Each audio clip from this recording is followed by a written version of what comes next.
আলোচিত সোহাগ হত্যা মামলার মূল আসামি রেজওয়ান উদ্দিন অভি সহ 9 জনকে গ্রেপ্তার করেছে পুলিশ। মঙ্গলবার ঢাকা মহানগর পুলিশ কমিশনার শেখ মোহাম্মদ সাজ্জাদ আলী বলেন, এটি কোনো রাজনৈতিক হত্যাকাণ্ড নয়, তবে অভিযুক্তদের দলীয় পরিচয় থাকতে পারে।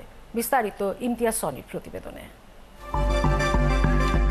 গত 9 জুন রাজধানীর মিটফোর্ড এলাকায় নির্মমভাবে পিটিয়ে হত্যা করা হয় ব্যবসায়ী সোহাগকে, যার ভিডিও সামাজিক যোগাযোগ মাধ্যমে ভাইরাল হলে সমালোচনার ঝড় ওঠে।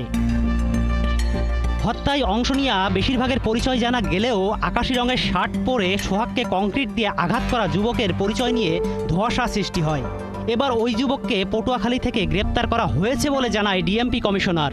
যুবকের নাম রেজওয়ান উদ্দিন অভি, তিনিও মিটফোর্ড এলাকার একজন ব্যবসায়ী। ভিকটিম সোহাগকে উপর্যুপরি পাথর নিক্ষেপ করা ব্যক্তিকে চিহ্নিত করা গেলেও সেই সময় তার পরিচয় শনাক্ত করা যায়নি।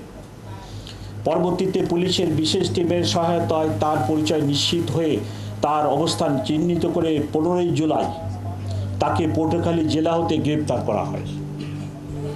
প্রাথমিক জিজ্ঞাসাবাদে জানা যায় তার নাম মোহাম্মদ রেজওয়ান উদ্দিন অভি। পুলিশের জিজ্ঞাসাবাদে অভি জানায়, আওয়ামী লীগ সরকারের আমলে হাজী সেলিমের ভাগ্নে কাউন্সিলর পিল্লুর ছত্রছায়ায় তার ব্যবসা প্রতিষ্ঠান দখল করে নেয় সোহাগ। শুধু তাই না, তার মোবাইল কেড়ে নিয়েও আপত্তিকর ভিডিও দিয়ে ব্ল্যাকমেইল করা হতো। এছাড়াও বিভিন্ন বিষয় নিয়ে ক্ষোভ ছিল অভির, যার বহিঃপ্রকাশ ঘটে এমন নৃশংসতার মধ্য দিয়ে। পুলিশ বলছে, দীর্ঘদিন ধরে মিটফোর্ড এলাকায় চোরাই তারের ব্যবসা করত সোহাগ। 5ই আগস্টের পর ব্যবসার নিয়ন্ত্রণ নিয়ে শুরু হয় দ্বন্দ্ব, যার জেরে খুন হয় সে। এইটা তাদের ব্যক্তিগত ব্যবসায়িক দ্বন্দ্ব, এই দ্বন্দ্ব থেকেই হত্যাকাণ্ডটা সংঘটিত হয়েছে। এটা নির্বাচনকে প্রভাবিত করা বা সরকারকে বেকায়দায় ফেলানো বা অন্য কোনো উদ্দেশ্য নিয়ে এই হত্যাকাণ্ডটা হয়নি, আমরা তদন্তে যেটুকু পেয়েছি। মামলার এজাহার থেকে আসামির নাম বাদ দেওয়া নিয়ে যে বিতর্ক তৈরি হয়েছে সংবাদ সম্মেলনে তা পরিষ্কার করে ডিএমপি কমিশনার। ভিকটিমের বোন মঞ্জুয়ারা বেগম উক্ত খসড়া এজাহার থেকে 5 জনের নাম বাদ দিয়ে নতুন করে আরও একজনের নাম সংযোজন করত মোট 19 জনকে আসামি করে এজাহার দাখিল করে।